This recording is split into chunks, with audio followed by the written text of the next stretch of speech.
नमस्कार फ्रेंड्स, आज आपण पप्पांच्या हातची काजूच्या भाजीची रेसिपी पाहणार आहोत।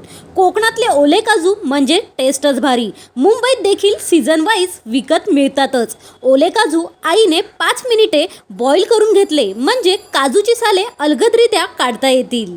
काजूची सालं गरम पाण्यामुळे झटपट अशी इझिली लगेच निघाली। एक मोठा कांदा, एक मोठा बटाटा आणि एक वांग कट करून घेतलेला आहे। भाजीसाठी मालवणी वाटण लागणार। वाटणाची रेसिपी आपल्या चॅनलवर ऑलरेडी आहे। एका पातेल्यात 2 ते 3 चमचे आपण तेल गरम करून घेत आहोत। तेल व्यवस्थित गरम झालेलं आहे। आता आपण घालणार आहोत 1 चमचा जिरे। जिरे व्यवस्थित असे फुलताना दिसत आहे म्हणजे तेल व्यवस्थित गरम झालेलं आहे। आता आपण यात घालणार आहोत चिरलेला एक कांदा।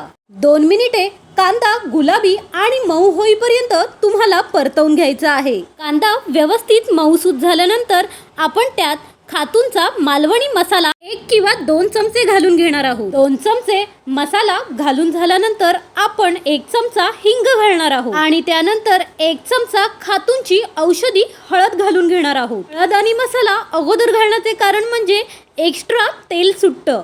मसाला अलगद परतवून झाल्यानंतर आपण त्यात घालणार आहोत मालवणी वाटण। आलं, लसूण, सुके खोबरे, ओले खोबरे, लवंग, मिरी, दालचिनी, तेजपत्ता, कांदा या सगळ्या गोष्टी 5 मिनिटे तेलात परतवून तुम्ही मिक्सरला लावून मालवणी वाटण रेडी करू शकता। आता आपण यात कापलेला बटाटा आणि वांग घालणार आहोत जेणेकरून मस्त असे बॉईल होतील। सेपरेट आपण गरम पाणी घातलं नव्हतं, वाटणामध्येच गरम पाणी ॲड केलं आणि घातलं। यानंतर आपण यात मगाशी सोललेले कोकणातून आलेली भेट म्हणजेच गावचे ओले काजू घालून घेणार आहोत। काजू घालून झाल्यानंतर मॅक्सिमम 15 मिनिटं आपण शिजवून घेणार आहोत जेणेकरून वांग आणि बटाटा अलगदरित्या बॉईल होईल। काजूची भाजी म्हणजेच कोकणातील स्पेशालिटी। तुमच्याकडे ओले काजू नसतील तर तुमच्या घरातील काजू तुम्ही 1 तास पाण्यात भिजत ठेवून तुम्ही अशा प्रकारची काजूच्या भाजीची रेसिपी करू शकता। गरजेनुसार आणि चवीनुसार आपण मीठ घालून घेत आहोत। 15 मिनिटं भाजी शिजून झालेली आहे। छान अशी झणझणीत ग्रेव्ही तयार झाली आहे। तुम्ही पाहू शकता ही काजूची भाजी तुम्ही तांदळाच्या भाकरीबरोबर खाऊ शकता कारण हे कॉम्बिनेशनच भारी।